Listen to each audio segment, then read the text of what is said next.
The hospital corridors blurred from Shane's peripheral vision. With no conscious thought, muscled memories steered him back to Amy's room, which worked out great, seeing that his consciousness was currently under siege, pummeling his brain into a mushy mess of erraticism. The things Mike had told Shane left him in a state of twisting turmoil that stirred up more confusion than had ever squatted in his brain. At any point in time in his life.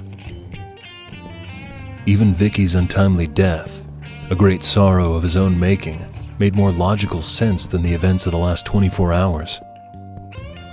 For as long as Shane could remember having a memory, he'd always been a skeptic who'd lacked that child's eye of the world that made it possible to believe in things beyond that thin, frail line that divided realism from imaginary. There was no Santa Claus, and for fuck's sake, he'd beat the snot out of so many kids who'd swore there was an Easter bunny. But his skepticism ran deep, right down to the grit of his soul, because he'd ceased all belief in God when Vicky died in the driveway on that hot summer day. And when his parents split, mother succumbing to alcohol and pills and whoring, and only the shadows of wino-infested back alleys knew where his father crawled. But something fucking weird was definitely going on in Buckeye, and even though his mind couldn't fully fathom what his ears and eyes saw and heard, he knew he had to either accept it as truth and proceed with eyes wide open, or deny it fully and stumble blindly into the pitchy black dunes that lay ahead of him. Man, what he wouldn't give to be back in Iraq, toting a carbine, dodging bullets, roaming the desert in APCs, shooting the shit with Dennis, Harvey, Jaden, and the boys, or giving Private Jackie shit about keeping her tampons out of the glove boxes, or even back in Pecos, where it always reeked of sweat, chewing tobacco, and sweet, sweet oil. Seemed like everything had spun out of control and went straight down the shitter the moment Kevin had staggered into the rec room on the drilling site. Almost like it had all been a goddamn conspiracy. Conspiracy. He almost laughed aloud. That shit was a thing of fiction, or in the minds of nutjobs with OCD for collecting every copy of Catcher in the Rye they came across.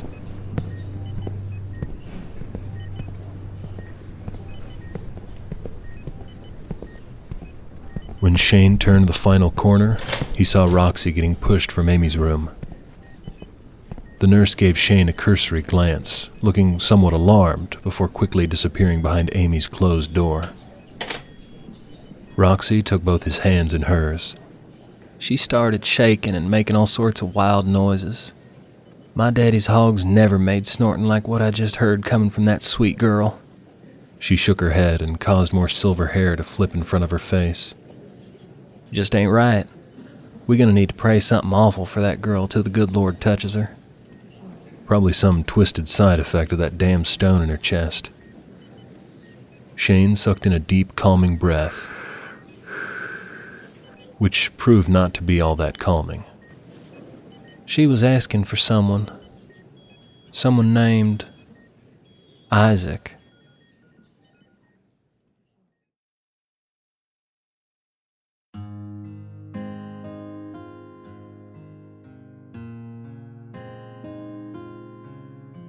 Gray, bleached moonlight crossed Elder Kai's desk as he thumbed through a thin stack of papers filled with names he recognized but faces he barely knew. Not since they had matured beyond the young men and ladies he'd known decades ago. But this wasn't supposed to be their fight, not without the twins. That fool Caldrick. The man's head was a two-taut strung bow ready to let the flaming arrow fly at anything that moved. So much haste to preach a sermon to rouse the flock and keep himself in grand prestige. No sooner had Rorn been interred. Ashes to ashes, still white hot, he'd sounded the horn to activate the Aconites. Caldrick was a fox with more grease on his paws than a cast-iron skillet in the scullery. The able council had declared them active less than 2 hours later. The Aconites were second tier to the twins, and that twit who served as the prefect of this order had convinced the High Templars that the prophesied twins were now defunct.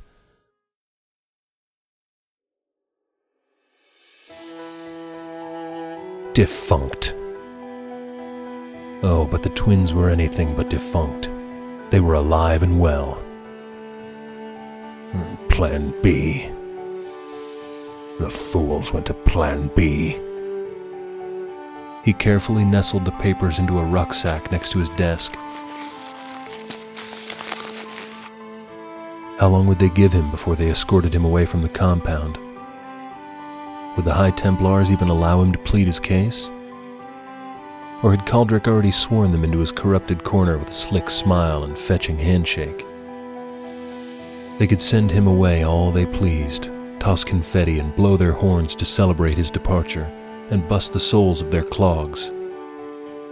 But if they thought they were going to silence him for good, then they would be firmly planted with surprise. No, Captain, my captain, for my fearful trip is not done. Nor will my carriage be driven in haste by the silent hands of death.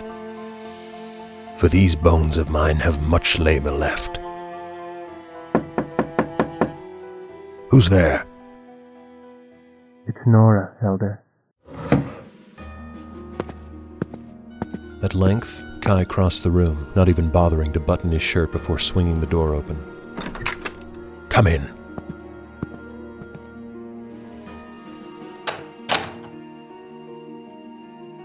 What brings you here in this devilish hour, girl? The word of Atticus's apprehension by authorities in that ghastly town. Yes, that is the talk, is it not? The warrior makes one wayward move and they easily dismiss him, casting the saint to the lions and brushing their hands clean of the deed. Despicable, I say. But you know the news, so why haunt my tread now? Haven't you baskets to weave or pottery to mold? I am sorry I troubled you, Elder, but I am concerned for Atticus. We should all be gravely concerned about the significance of his success, and not planning festive welcomes for his replacement. But this order deems itself more entitled to ritualistic ceremonies rather than looking to remedy atrocities inflicting this universe. By mercy of the stars, girl, what has become of these ill-begotten grounds? Once precious and hallow. Can you see the desecration? The sullying of the foundation? We're but sloven corpses of our former glorious guardians. I didn't mean to upset you, Elder. I came to offer my services. I would like to help fight for the cause. I feel you should forsake this desire for your own good. The best way for you to help is to stay clear of this chaos. Otherwise, more harm may come. A raspy, tendrilless wind swept through the open window and stung at the candle flames, casting the room into darkness. Yet the rogue wind did not subside, but whirled and zagged across the dirt floor to lift and fling sediment as though it was a mad, snorting ox. Foul, screaming lotus!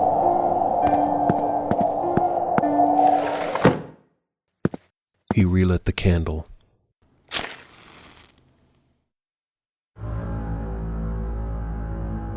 I want to fight.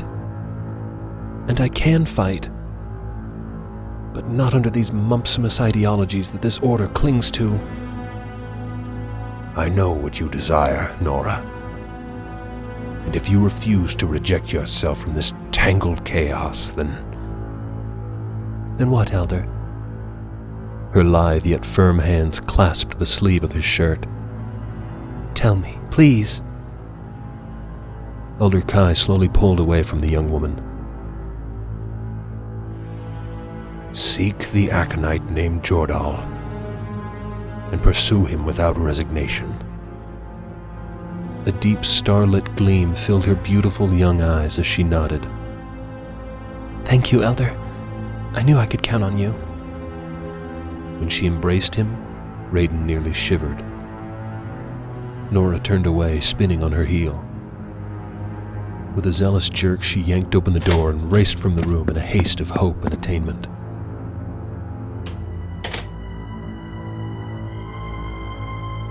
Elder Kai slumped into his chair. The spectral moonlight coated his shaky clasped hands. I did what you commanded. He who calls himself the Dark Trinity. I pray you are not a demon.